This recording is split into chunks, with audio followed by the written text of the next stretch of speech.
what is a scriptable object and why do we need it? So a scriptable object in, like I said, I'm not sure if it's in web development, but in game development, a scriptable object is just an object that is represented in the code. So it's not necessarily something physical that's going to be in the game space. It's just used in the code to represent to hold data.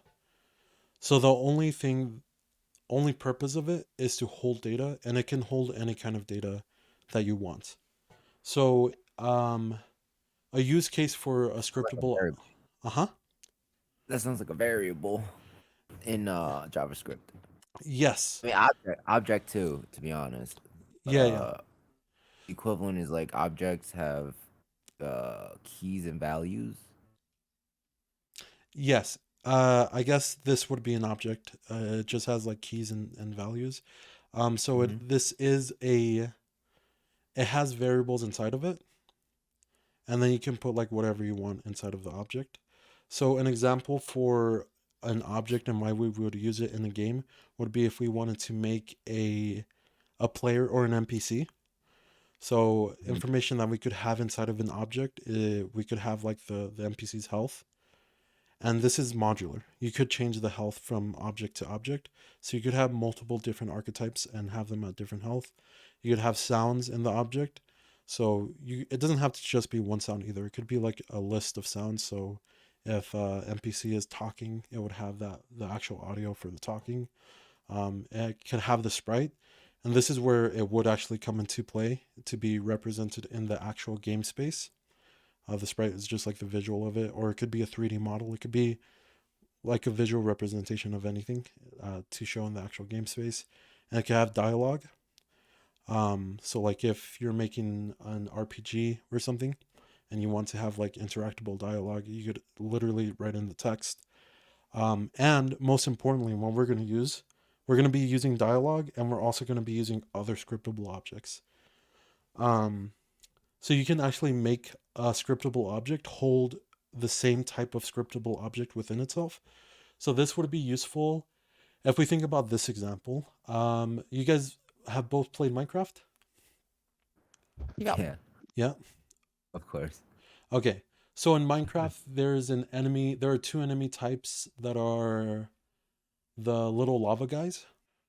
Is it like this? Oh, okay. Yeah, Yeah, yeah, sorry. Oh my God. Wow. yeah, like Yeah. this. I don't know Magma why I cube. That's wasn't. what it's called. Yeah, yeah. Yeah, okay.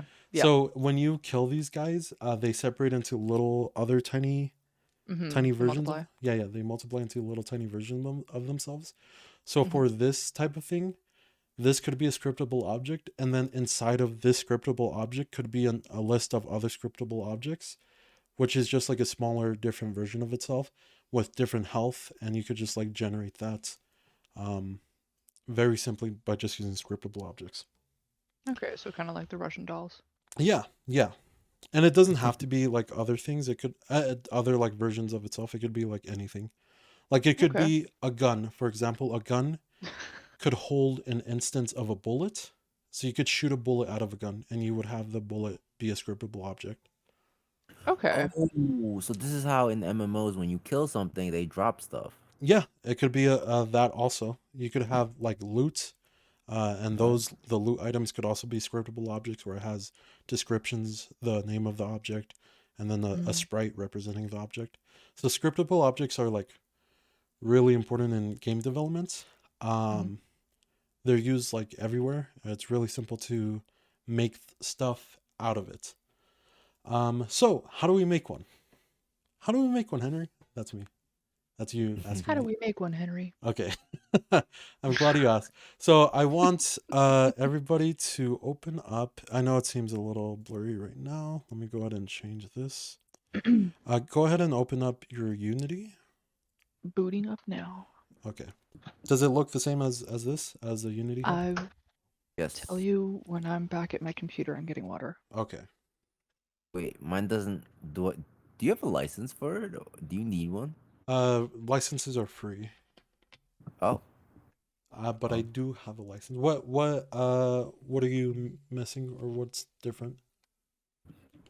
nothing. It just has an extra message on top. Oh, it says to create an open project, you need an active license. I have an account. I think you could make that pretty simply. Is, Okay. is that Licenses what are you free. get?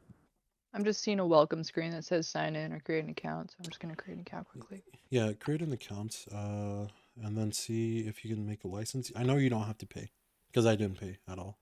Did you get a Steam. personal edition? Yes, The license? personal. Yeah, personal edition. Yeah. Oh, okay. Great, we're good. Okay, cool. Right. Are you good too, April? Mhm. Okay.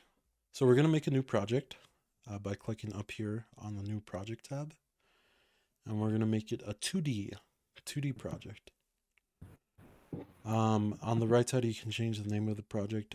You could just call it something like first game, because this is your guys' first game. Then the location. I'm just gonna keep it where it's at, but you guys can change it wherever you want. Excuse me. And up here is gonna be the editor version. So just want to make sure it's 2021.3.2 F1. Oh, wait a second. If I it's guess not this, I'm it, not ready. I had to just create the account or whatever. The interface was the same when I started, but install Unity editor. do What? you, do you have an editor already installed? I don't know. I just installed what you had given us. Do you want to share your screen? Let me see what you I see. can do that, yeah. One sec. Let me close the rest of my shit. Stuff, stuff, stuff. Johnny, if you're already this far, just go ahead and create the project because it's going to take a while for the actual project to be made. And I'll go ahead and actually do Okay. that too. All right. Okay. Oh, if you already have one, just locate existing editor and then just. I don't. Do I? Is that what this is? This is the only thing I've downloaded. Oh, okay. Yeah, you need to install the Unity editor. Okay. Yeah. Go ahead.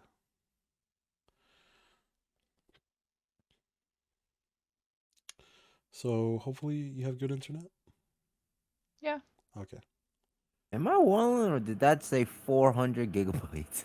That's a free space. That's that's Yeah. how much free space I got. Oh, okay. I'm about to say what? That'd be a very large program. I would tell Henry, sorry, but not sorry. I don't know if it's just my computer or if it's going this slow for you too, Johnny. But whenever I make a new project, it's always super slow like this. Yeah, it's a little slow. Yeah. Not good to know. We'll be talking about the for loop. I'm going to go through the code walkthrough. Like,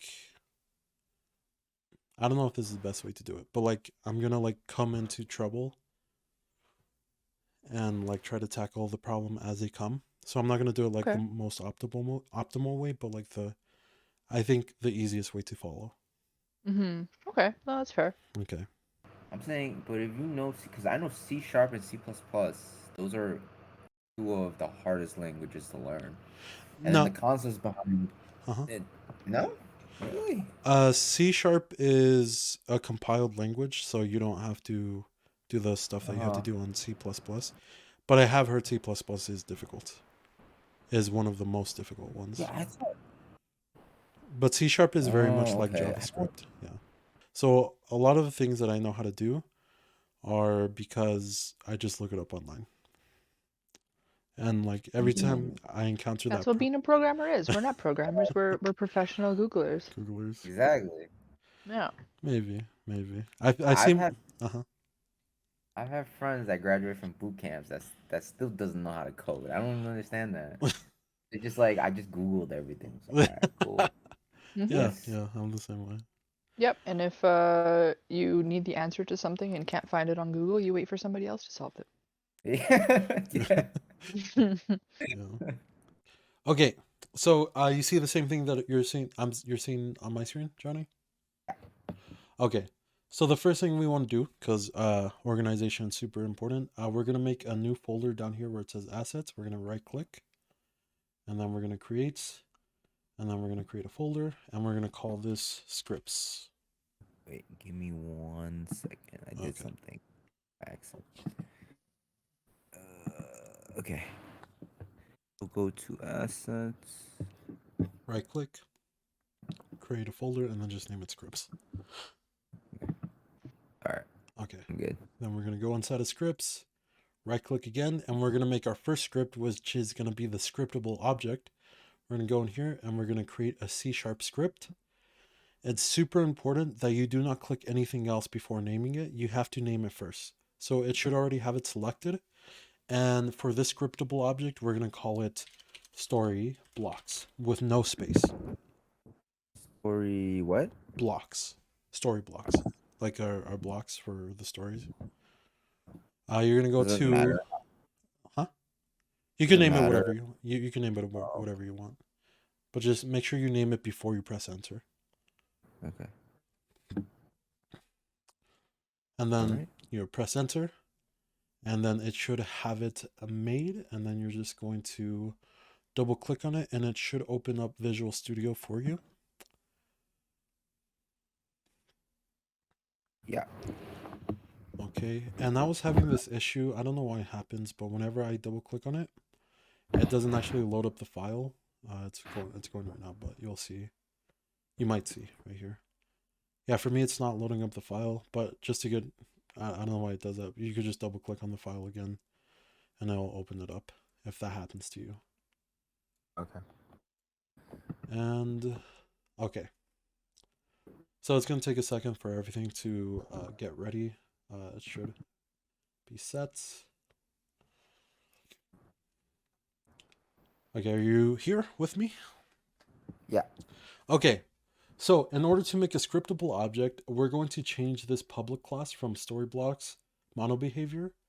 The second thing, mono behavior, is a thing that is like the default behavior that we want for the scripts to be for Unity. But since we're not using any of the things that we want to use, we want to create a scriptable object. So we just delete this, and in its place, we type in scriptable object, just like that. And it should be working fine. And if you look down here, you see update and start. And these are things that are called before the first frame, and update is called once per frame. But we are not going to be using any of that because we just want a scriptable object is just to hold data.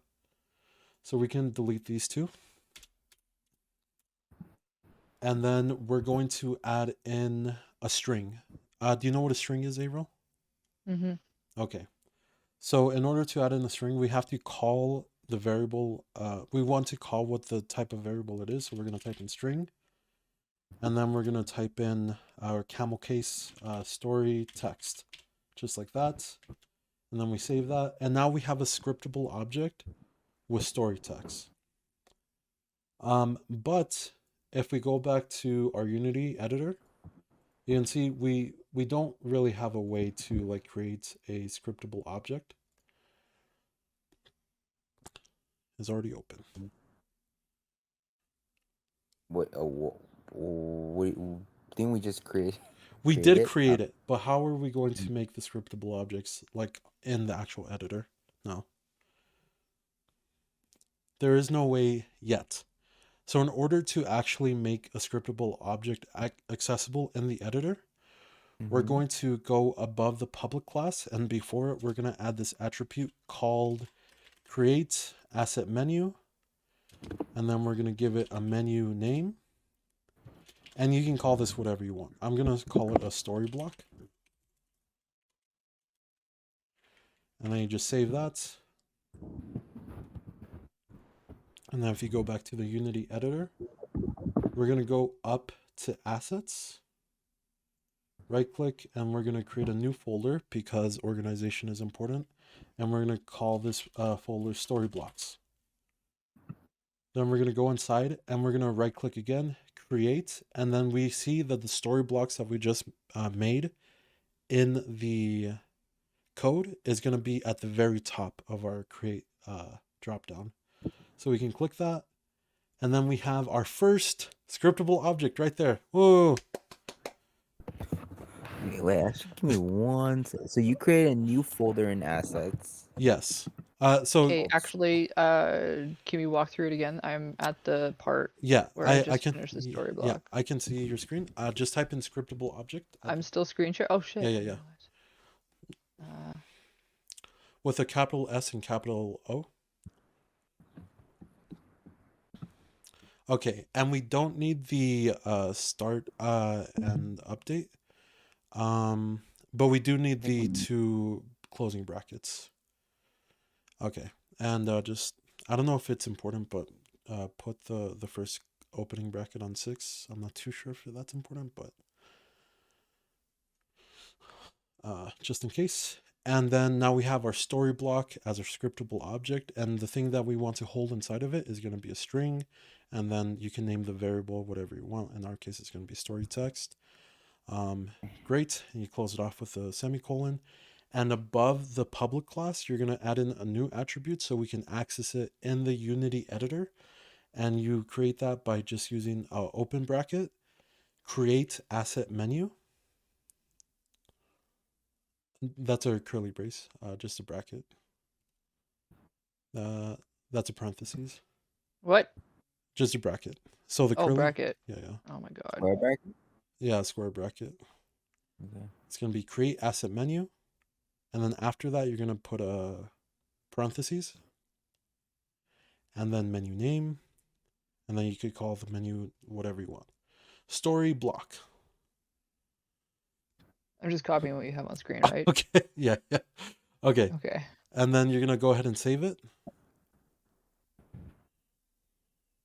And then if we go back to the Unity editor, it should start to compile again because you made changes to the actual editor. Then you're going to go back to assets. You're going to make a new folder. You could call it story blocks.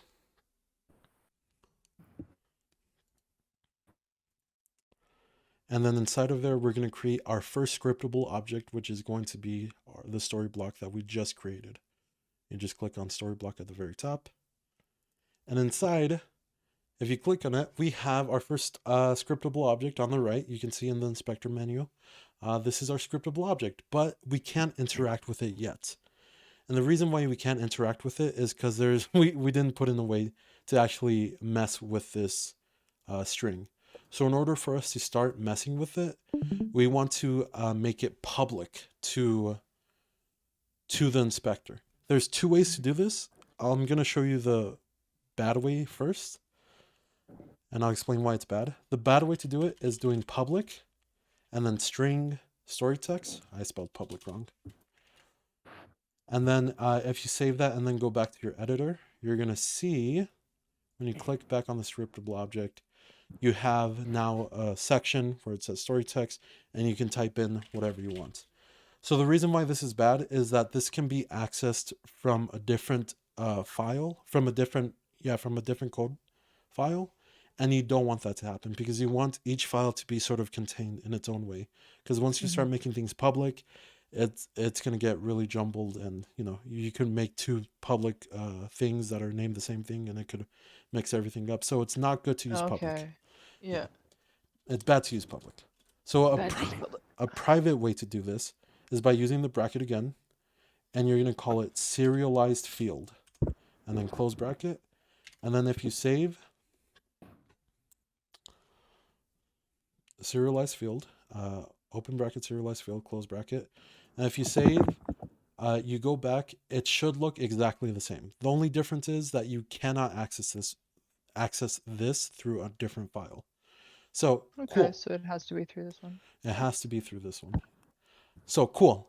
Now that we have that, we want to start like writing on our text. But as you can see, we only have one line, so it's not that usable to write in like a big block of text. So in order to change that, we can add a different attribute behind the serialized field. So we're going to add a new open bracket, and we're going to change the text area. And then we can put in the values. So it's going to be, I think it's going to be rows and then columns. So 10 rows and then 14 columns, and then put that in parentheses and then close bracket. And then once we save that, if we go back into the editor, you're going to see It's bigger now, so you can actually, type in a bunch of stuff, and you don't have to be worried about being limited on the stuff that you can type in. I see nothing. Did you save? Yeah. Did you click on the story block?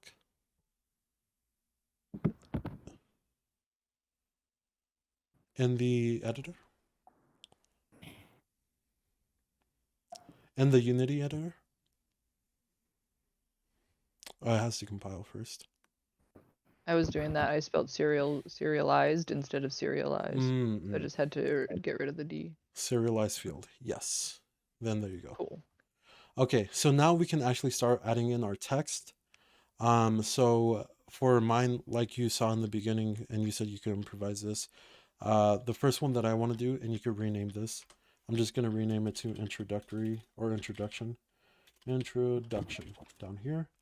You just right click and you can rename, or you could press F2 on your keyboard and it will rename. And then you just type in whatever text you want on the inspector panel. So I'm just going to write, hey, my name is Henry. Thank you for playing my game. Press 1 to continue. And you could type it in whatever you want. And then if we go back to what we were practicing, or not what we were practicing, but to whatever plan you have if you're writing stuff down, we could see that our next one is going to be like setting the scene of where we are. So we're going to make a new story block, and I'm going to call it setting. And then, put in whatever text you want to add. So for me, I have it written out already, so I'll just copy and paste from Figma into here. So Henry, just real quick, I just want to go through the code real quick. Yes. For story block. So what we just did was we created a C# file, Yes. went into the C# file, deleted the functions that originally had, and changed it into an empty object so that we can reference it every time we want to create a new text story or something, right? Yeah. Okay. So we made it into a scriptable object, and then we're putting in what kind of data we want to have it, and that's what this is right here. So this is a type of data, it's a string, and then we named the variable story text, and then we did serialized field, so we can actually access it in the editor. And then this text, the text area is literally just there, so it's easier to use inside of the Unity editor. So at this point, we have our two settings, our two. Okay. So I finished the one here. What am I doing after the first one? Sorry, I missed that. Make a second one for whatever you want your next story. So you said press Okay, 1 to so continue. right click, create story block. Yeah. Is there a shortcut to do that? No, I don't think so. Okay. And So then beginning, so F2, sure. And I don't have to go into VS for this. I just continue doing everything here, right? Yeah, inside of the editor. So this these would be objects are next. these objects are the things that are actually holding in the data. So yeah, go ahead and write in your story, whatever you want.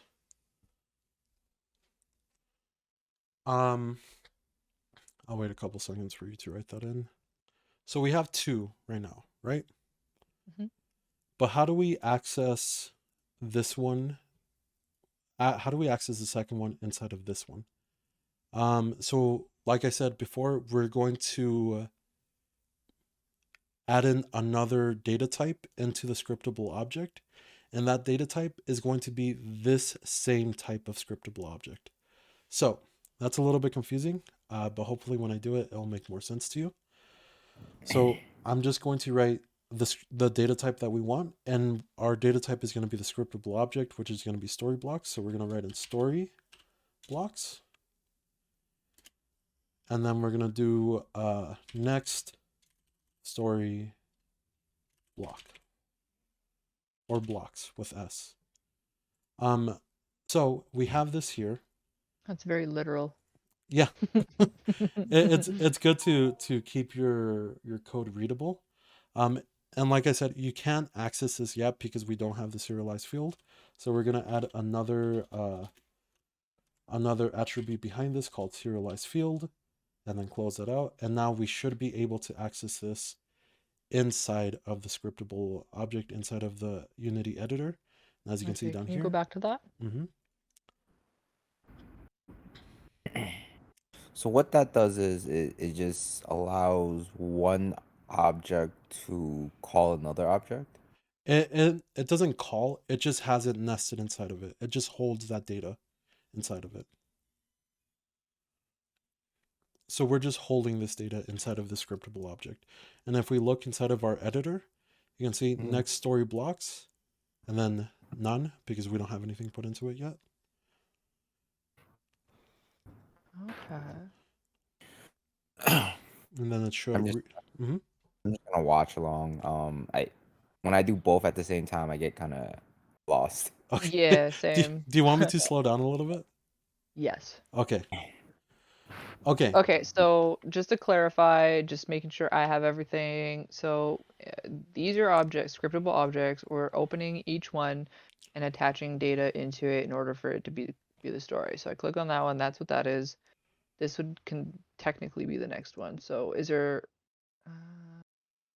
So yeah, great. How do we put in the next story into it? It's pretty simple. You just click on the first scriptable object. For us, it's going to be introduction. And you drag in the second one just by dragging it, and you just place it inside of here. So I wouldn't do beginning. I would do step 2. Step 2, you click and drag into the next story blocks. Yeah, and then just let go, and boom, just like that. Now you have this next story block, and then when you, hopefully once we get to it, when you press 1, it's going to take you to that next story block.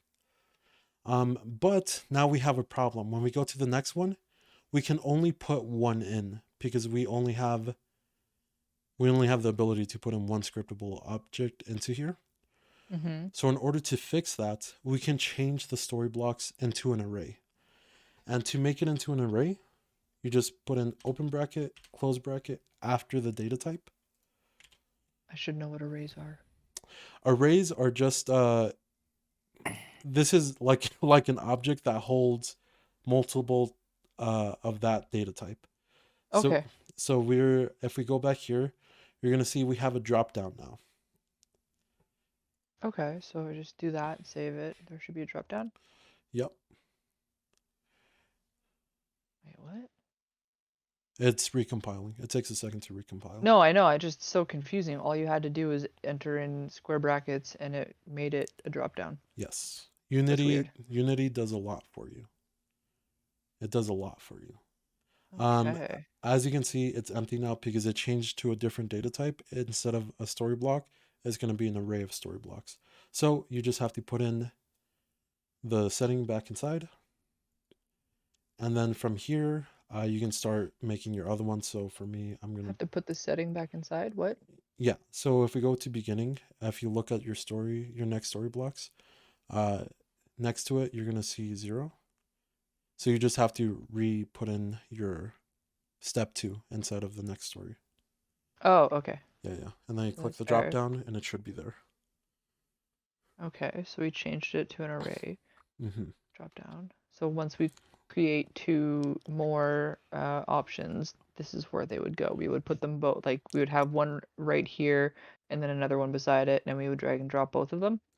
Yeah, it's important to make sure that the first one is going to be your first one. So the first one for you is going to be Okay. chair, and the second one is going to be void and panic. So just make sure that you put it in the correct order. So Okay. for us, I'm gonna do barn first and then road. And for right now, we're just gonna go through this and actually make the story blocks. So you could do it however you want. I'm just gonna make barn, and then I'm putting my story, and you can do it however you do it. I don't know if you're still following along, Johnny. Oh, I am. Okay. Don't worry. I'm just thinking about why this sounds why does the syntax look so close to Java? It is, yeah. Is it? Oh, I've never It written is. Java. It's so close to it. Java or JavaScript? Java. Oh, okay. Okay. I didn't realize you knew Java. I took like one course in college for it. I hated it. Bruh, Henry is like junior level already. Like I'm like low key. I'm just wondering, like, yo, I swear to God, you're probably just missing some like project for your portfolio, and you be out of here. No, I don't want to be a web developer or a developer. Oh, okay. I want to be a designer. I think those go hand in hand, though. Mm, yes, ish. Okay, I'm gonna keep writing this. But Yeah, just keep going. Just keep okay, going. okay. Ignore me. Story. You see, you went through the barn and see, mysterious word middle of the room. The reason why you can't remember anything. To touch orb, press 2 to run away. So I have the barn, and I need the road now. So I'm gonna create a new one. I'll need to change the name to road. Make sure you keep things organized. You head to the road. As you continue walking, your head starts to throb. This one, right? Throb? Yeah, that's right. Okay. To go back to the field and take a rest on the ground. Let's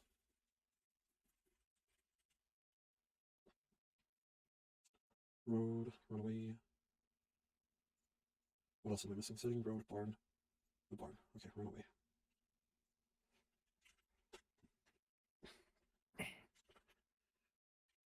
In the barn. And as you run, you trip and trip.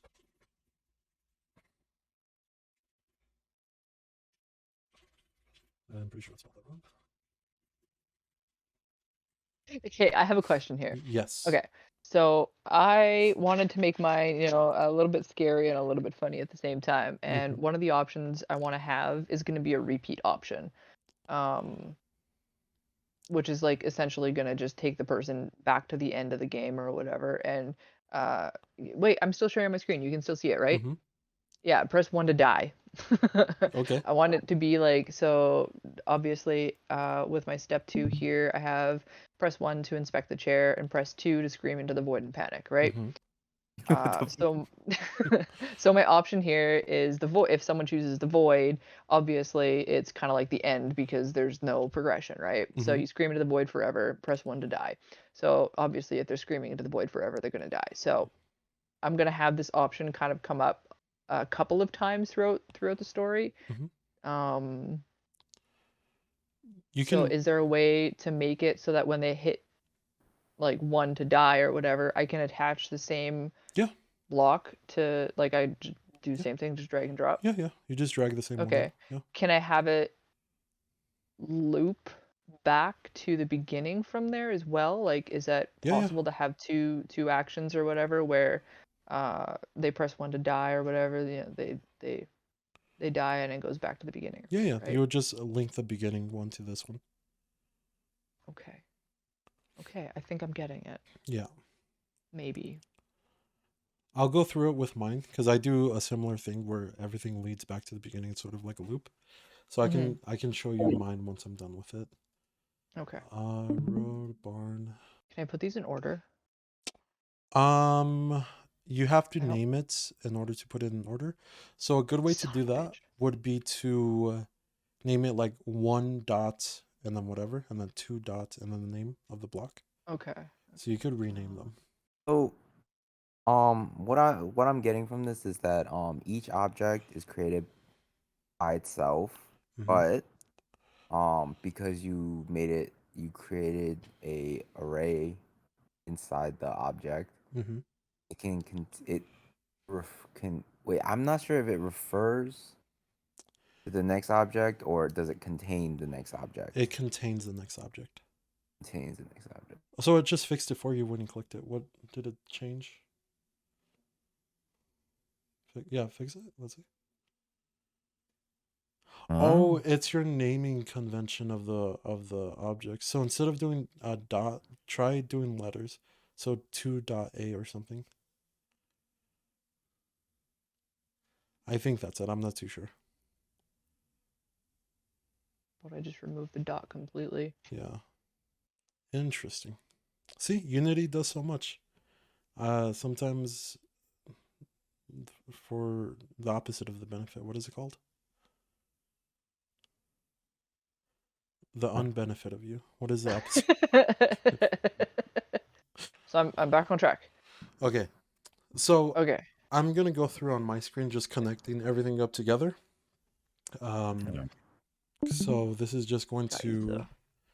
So on my screen, this one, press 1 to touch the orb. So we're gonna drag orb into here. Press 2 to run away. So we're gonna drag run into here, and it's important that you do it in the same order that you do in here.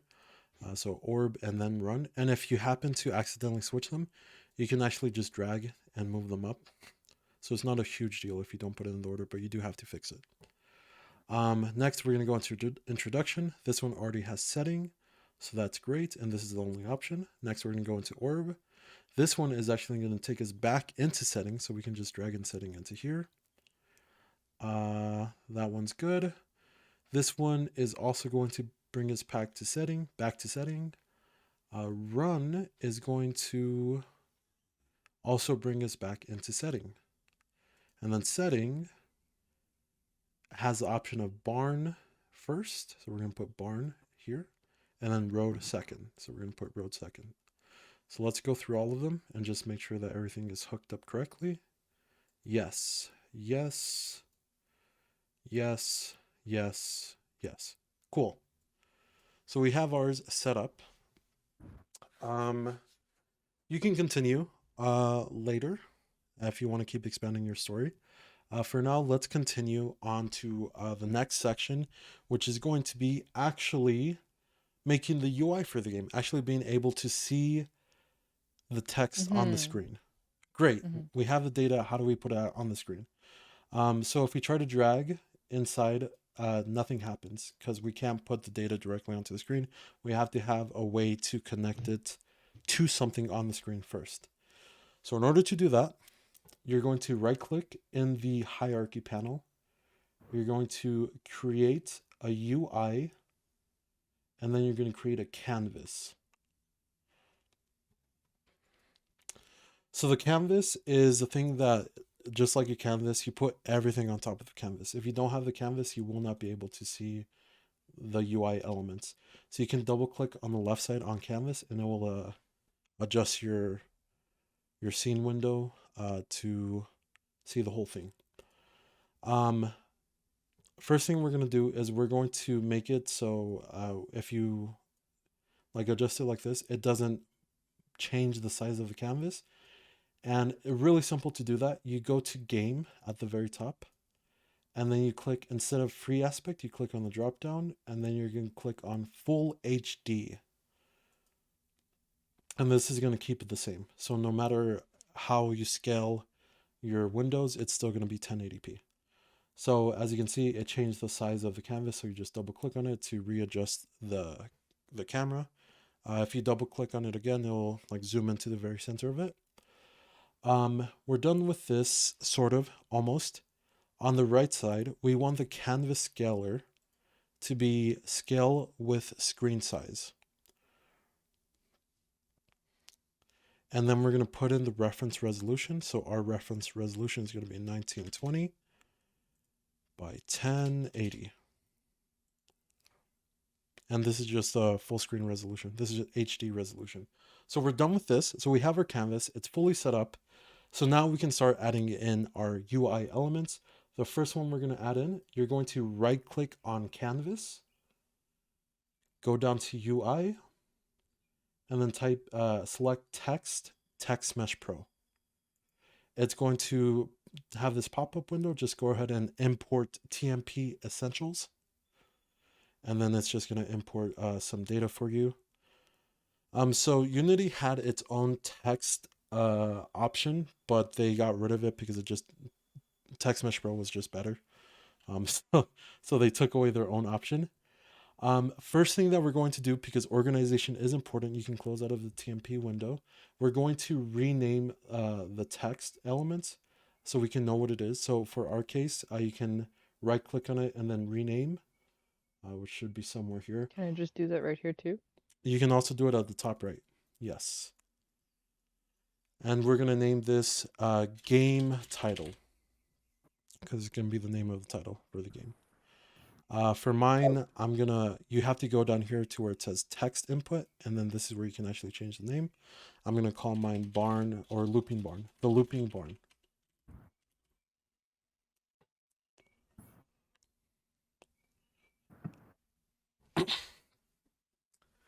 And then you can design it however way you want. I'm going to bold it and then set the font size to 72. And then I'm going to center it, the alignment, I'm going to put center, and then I'm going to put middle also, so it's going to be in the middle. As you can see, it's kind of ugly, so you can click and drag on one of the blue corners, and then it will readjust the size of it, and you can, adjust it however you want. And then it will actually snap to the grid, to the center, and you could just like drag it to the top. I'm going to put mine at the top. You can put it wherever you want.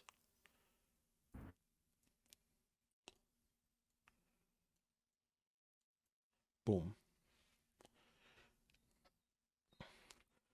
Great, we have it. So we have that element. If we right click again, we're going to put in the story text. So the same process, going to go to UI, text Mesh Pro. I'm going to keep the same size and I'm not going to bold it, but I am going to drag it up here and just make it really large so we can fit all of our text inside of it. And then center it on the screen. And there we go. You can move the canvas by middle clicking or right clicking on the canvas, and then you can drag around. And that's how you move the camera. Sorry, not the canvas, the camera. Okay, cool. Oh, how do I reselect? Oh no.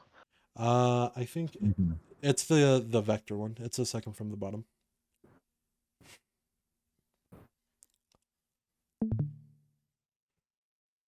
Okay. Organization is important, so we have to rename it.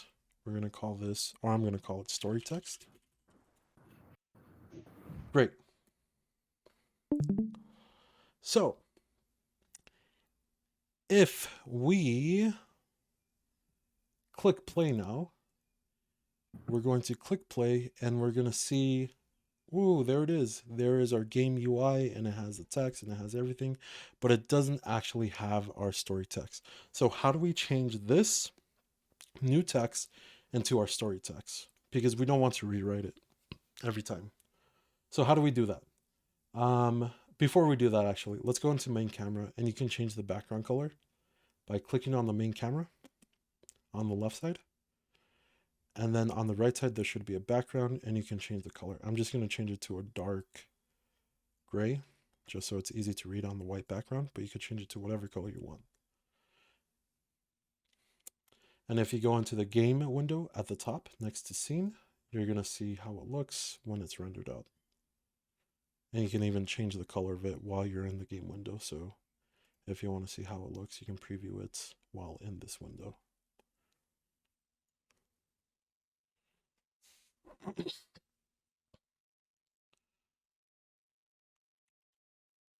Sick. I'm going to save it. So now How do we you have save? Just Control S. Control S. Cool. Okay, cool. So I have mine's set up so it's taking up most of the screen. It's good. How do we put our text from here, from our scriptable objects, into this new text box? How does that happen? How do we do that? I'm assuming it has to do something with this. Ah, yes. We're going to have to make a new script. So we're not going to mess with the scriptable object for now. We're going to go back inside of our scripts folder inside of the Unity editor. We're going to right click, create, and then C# script. And then you have to rename before you do it. So I'm just going to call it game logic with no space. Capital G, capital L, but you could call it whatever you want. Okay. It's going to reload. Give it a second, then double click, and then you can open it. So this time we do want it to be a mono behavior, and we do want to start, and we do want the update. So we don't have to mess with anything except for our libraries.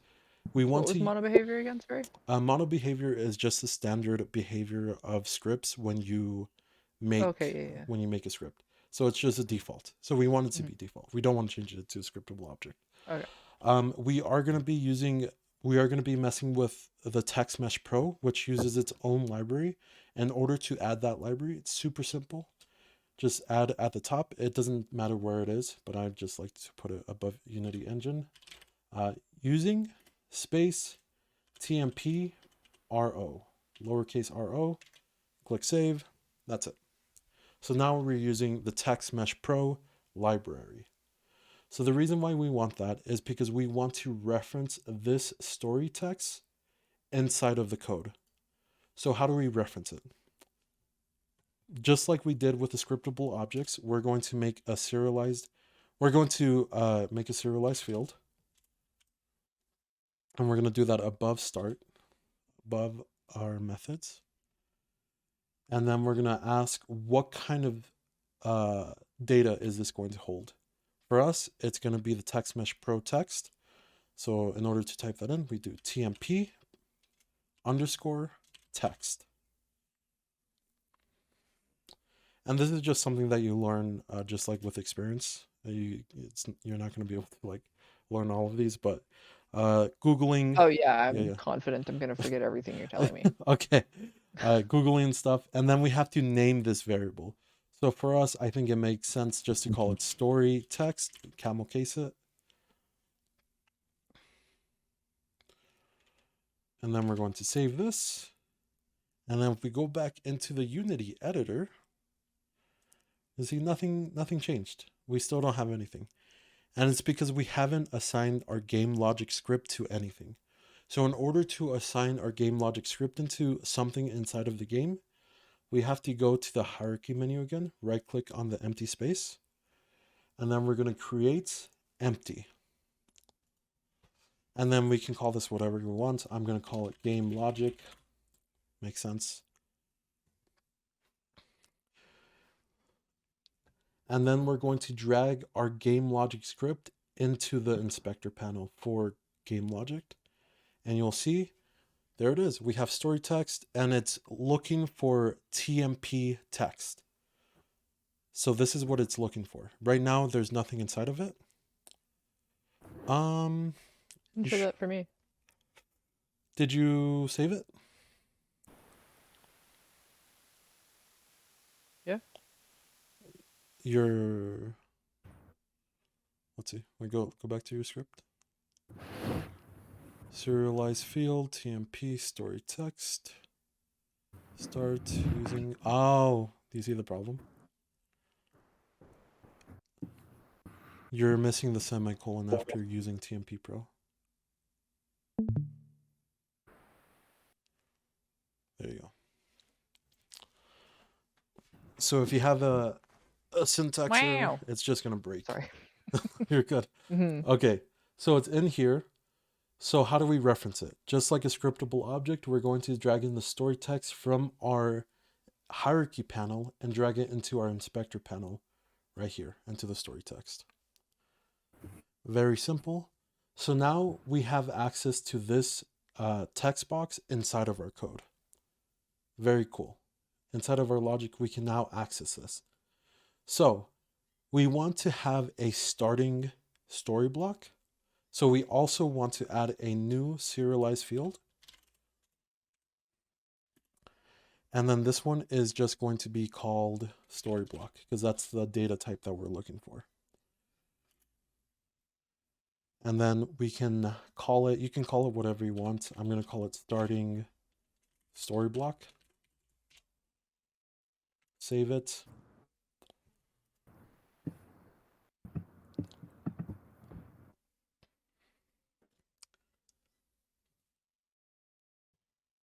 And then once we go to the game logic, you'll see we have a new field that we have to fill in.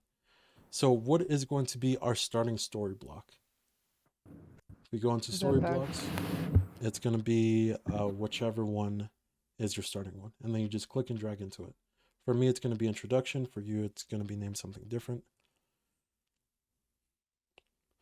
There's also a different way to add stuff. You can click on this little circle with a dot next to it, and Oh, it'll show all your options. So that's a different way. okay, cool. Seems pretty easy. Yeah. So now we have our text and we have our first story block. Great. Mhm. How do we actually connect it together? So, like when we were learning how to use the command line to access directories, it's very similar to access elements inside of the code. So for us, we already have the variable called story text. So we want to access this story text. And then instead of doing a slash like we do in the command line, we do dot. So story text dot. And what are we accessing inside of the story text? We're not accessing the bold. We're not accessing the font size. We're accessing the text. So you just type in text. Great. So this is the thing that we're accessing. Then we're going to access the starting story block. And then we're accessing, if we go back to story block, we're accessing the story text. So if you type in story text and then close it off with a semicolon, you can see it's throwing an error. And the reason why it's throwing an error, if we go back to the story block, do you remember this is not public, so we cannot access it. And we want it to be that way because we don't want to accidentally call something a thing that we we don't want to have a naming issue. So in order to access this, we're actually going to have to write a function. So the function is actually going to have to be public. So if we go into the story block code, we're going to write a new function called public because we want it to be accessed by any code file. And then what are we returning? We're returning a string. And then you name the function. And to name functions, it's capital for the first letter of the word. So we're going to name it something simple and memorable. We're going to name it get story text. And then in order to say that this is a function, we're going to use a parentheses, open parentheses, close parentheses. And then we're going to add an open curly brace, and then it will automatically add a closed curly brace afterwards. And you can see on my screen that it's returning an error because it wants something to be returned to it. So we're going to return, just type in return, and then we're going to return this story text. So to return that story text, we're just going to do story text, just like that, using the same name variable that we used up here down there. Mm-hmm. So now we go down here, and we want to access this function inside of this code. So how do we do that? We already have the starting story block. So we're going to erase this. We're going to keep the period because we're still accessing a code inside of this story, inside of the story block. And the code that we're accessing is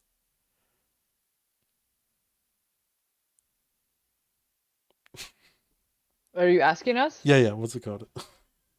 I'm assuming the next story block? Yeah. What's the name of the code exactly?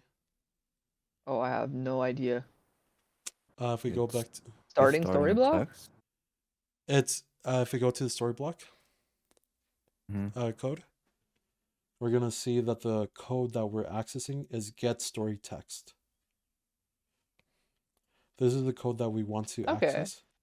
So we're gonna type in. So basically, what you just did, you created a function to you get it every time you create this function, which when called, it literally just returns whatever story text is there, right? So Yes. they'll attach that function to whatever event that's triggering it, and when it triggers the event, it makes it dynamically just get the story dialogue from wherever, right? Yes, And from the script it's not block. designated to one place. It's determined on what triggers it. It's yeah, it's the start. The start is just called one time before the update. But yeah, if Hmm. we were to add a different trigger, it would just happen then. So great, we And have uh-huh. and we just get that story text instead of Yes. something else, right? Okay. Yes. So now that we have everything hooked up, we have our story text and our introductory story block inside of the Unity editor. Let me just go ahead and save. It's always a good idea to save once in a while. Hmm. We're going to click play. And then if everything worked correctly, we should see the text. Yeah, there it is. Okay.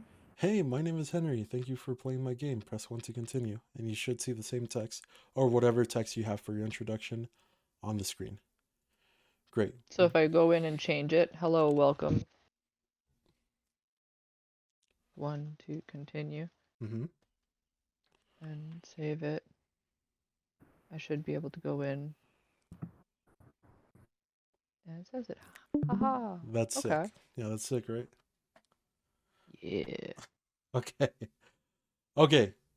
So we have a problem. We cannot access this story block, this data, because there's no public way to access it. So I'm going to Okay. throw this challenge to you. Can you figure out how to access this?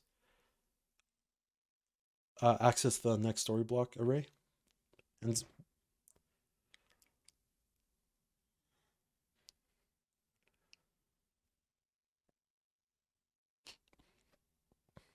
I'll show your screen. So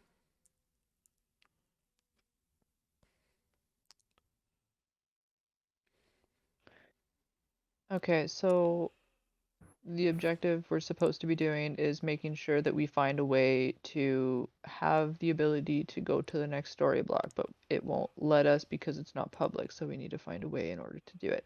Is this where loops come in? no. No. Um, it's the same way that you access the string for the story text. Okay, so it'd be just essentially we can't do that because it's not public. Yeah, I'm not too sure then. Okay. So you just have to recall the function, right? Mm-hmm. So you would make a new function called public. And But this we is can't make it public. uh because we're using this function specifically to call it public and we have a specific name, we just have to be careful whenever we call things public. You can call things public, but you just have to keep in mind what you call public and use it very sparingly. If you can make something private, you always make it private. Okay. Okay. Then we're going to type in the type of data that we're wanting to return, which is going to be story blocks. But it's not just story blocks, it's going to be an array of story blocks. So in order to do that, we just add in the open and close bracket at the end of it. And then we're going to add in our name for the function, and it's going to be get next story blocks. And then open close parentheses, next line, open curly bracket, open curly braces, close curly braces.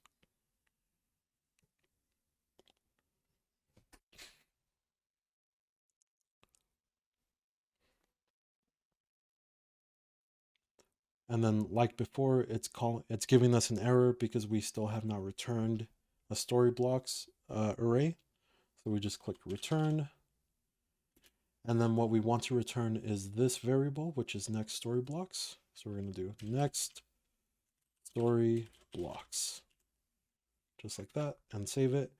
And now when we go inside of here, we can access the starting story block, and then we can call that function from this text file, from this code file. Okay. So we haven't actually done anything. It's not doing anything yet, but we do want to have a new variable over here, and we can make it private because right, we want this variable to be private. it will automatically make a variable private if you don't type in private inside of the one side of any file. But some people like to put in private, some people don't. I just put it, I tend not to put it in, but you can if you want to. Then you type in story block with an S, and then we can type in just story. So this is going to make a variable called story, which is a story block that we can access inside of the file. It's a little bit confusing, but A lot bit. hopefully when we get into it, you're going to see the reason why we want to have a story variable inside of here. So now that we're here, we can click play and we can see our text, but we still cannot jump to the next story block. So how do we do that? This is going to just require a little bit of follow along and without much explanation. I'll explain stuff, but it's gonna be hard to follow. This is where it starts to get more difficult. So we're gonna call an if function inside of our update function, which is called once per frame. So every frame it's gonna check if input, and the input is just looking for an input from the computer. We're gonna do get key down. So this is the input that we're looking for. We're looking for if a key is pressed down. Then we're gonna look for key code, and the key code that we want is gonna be either 1 or 2. So for the first one, we want it to be 1. So for that, it's gonna be alpha 1.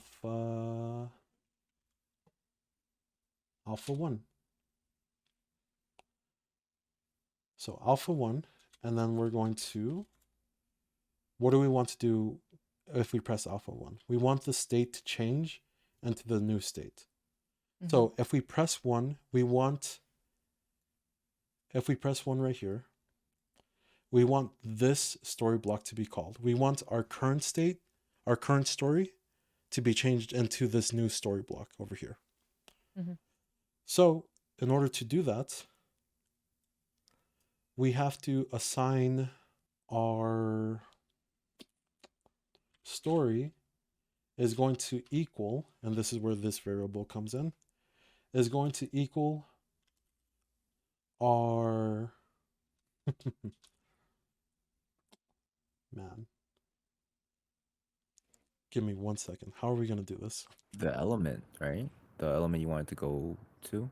Yes. So our state is going to equal, oh yeah, is going to equal our starting state, starting story block, dot get next story blocks, and then it's going to be 0. Because why 0? Because whenever we start counting an array, we always start at 0. Okay, Yeah. So as you can see right there, if we go into one that has 2 of them, it goes 0, 1. 0, 1. Okay, yeah. So we always start counting at 0. But we don't want to do this because it's always going to be the first starting story block, which is something that we have here. We can't change this because it's already going to be there. So we have to make, before this, we have to make a variable called current story. And then we make that current story is equal to, sorry. I'm trying to remember how to do this. No, that's okay. Okay, we're going to do not current story. We're going to grab an array of stories. So we're going to next stories is equal to, and then we're going to check the current story block that we're in. Man, how did I do this? Okay. So in the start, we're going to equal start story is equal to our starting story block.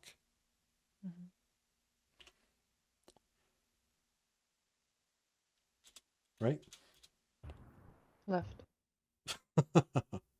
So this is going to say that our story is going to be equal to the starting story block, which we put over here. So this is our current story. Our current story is this one. We can even change it to current story like this, and then change this name to current, wrong spelling, current story. So current story is equal to starting story. So our next stories is going to be equal to our current story dot get story blocks, and we want to get all of them. So if we want to access the first story, we're going to access, we're going to say that this story, our current story is going to be equal to next stories, and it's going to be the first one. And the first one is going to be 0 because we always start counting at 0. So I was playing that. You don't change code when you're playing. That's bad. Okay, so when we go, we're going to click 1 on our keypad. Nothing happens. So the reason why nothing happens is because if we go to our introduction, our very next one has 2 blocks. So it has. So you have to reference both of them. Yeah, you have to reference both of them, or else the thing is just it's not gonna like it. So there's a way to do that. You just copy this and do 2, right? And then change next stories instead of 0 to 1. And then change the next story 0 to 1. That's exactly right. Okay, now that we did that, Should work. we're gonna click play, and then we're gonna click 1. It's still not working. And the reason why it's not working is because in our first one, we only have 1, and it's looking for 2 story blocks. Okay. So how do we fix that? You cry into the void forever. Okay. So the way we fix it is we make a for loop. Oh, okay, yeah. So instead of rewriting code, you never want to rewrite code. We want to, this is where it kind of gets a little confusing, a little bit. Okay, so if we hover over alpha 1, you see that alpha 1 is equal to 49. So alpha 1 is, the name alpha 1 is just a representation of the number 49. And behind the scenes, 49 is equal to 1, right here, 1 key on top of the alphanumeric keyboard. So we can just add a number to this and it'll change it to 50. And then 50 on here, alpha 2, you see alpha 2 is equal to 50, which represents 2 on the keyboard. So if we wanted to change this, we could do that super simply by making a for loop. And this is where we're going to get into the construction of a for loop.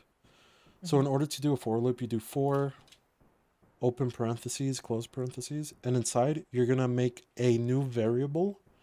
People usually call this I, and they say I for index.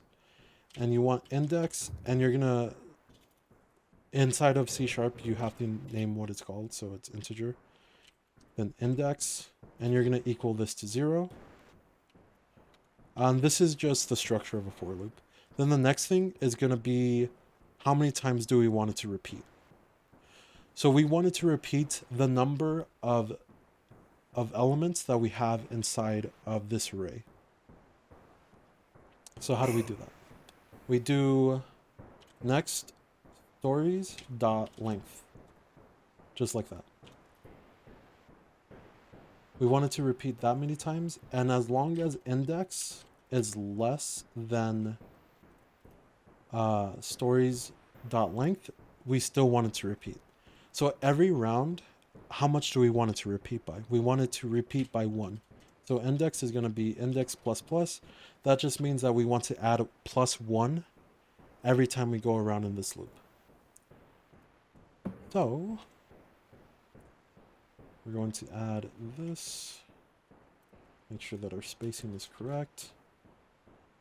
And then instead of checking if input get alpha, we're going to check if input get alpha plus index.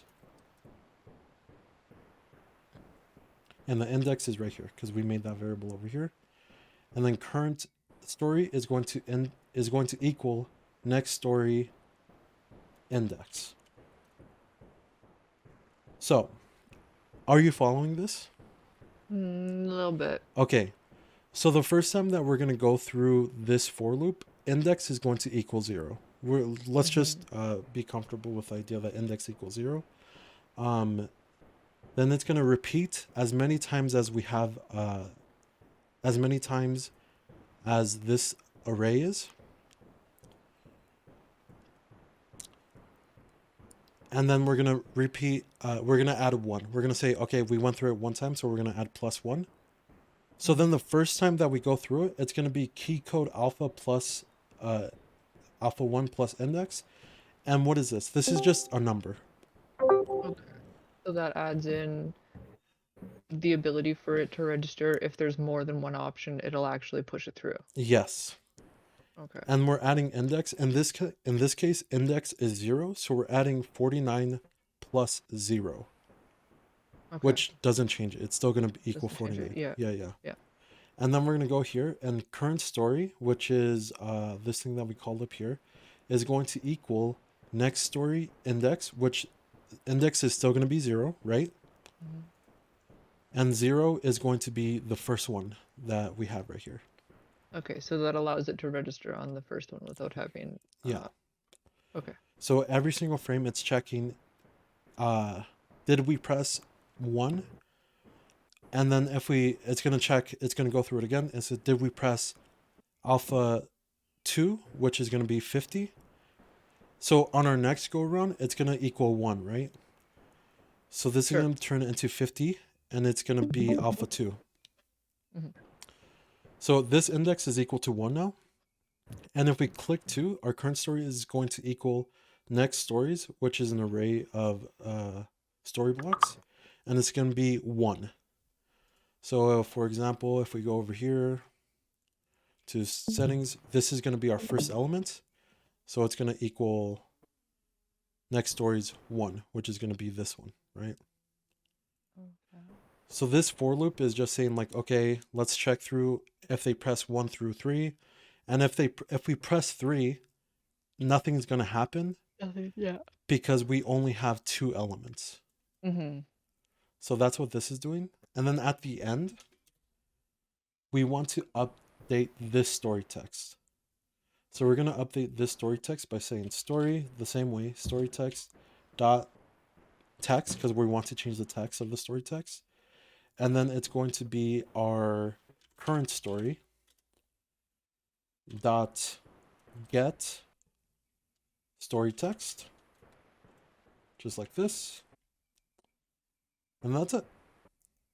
So the Okay, so Go ahead. Sorry, go ahead. Go ahead, Johnny.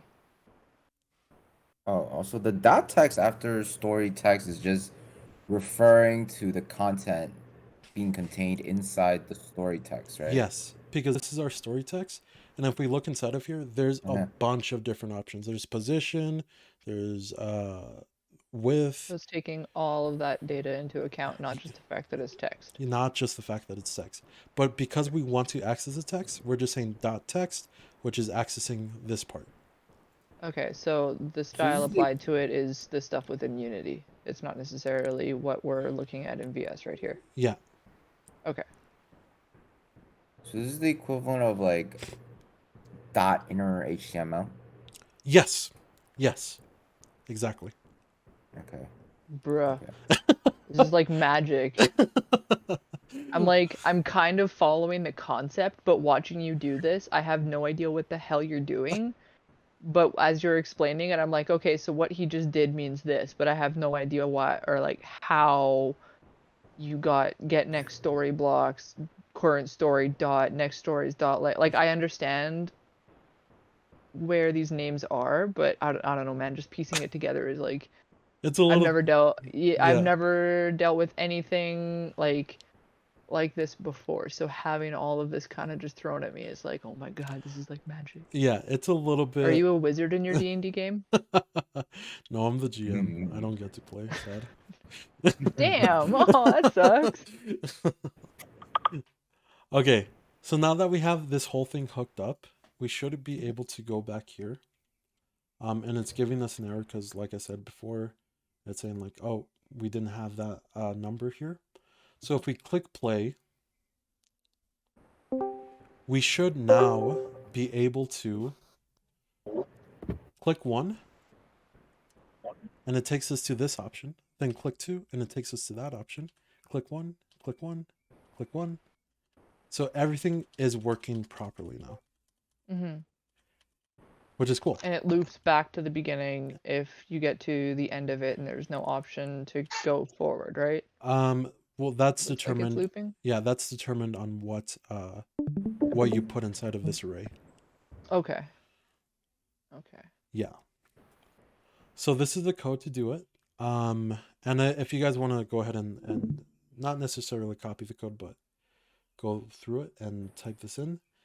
Okay. Everything I'm should... gonna have to do that later. You're still recording, right? Yeah. Okay, cool. Yeah, I gotta hop off because I gotta make some DNA. Okay. Okay. Okay. Okay, cool. Was there much more that we had to get through, or like, no, this was was there more? this is literally it. This is the end of the game. This Okay, is, cool. yeah, I you have the was game. really worried. I was like, I don't want to miss anything. Damn it, but I gotta go. Yeah, that's Okay, it. cool. Yeah, where are you gonna post it? Because I definitely would like to go over it again. Sorry. I'll just put in the game jam. Okay, cool. All right, awesome. Okay, let me stop recording.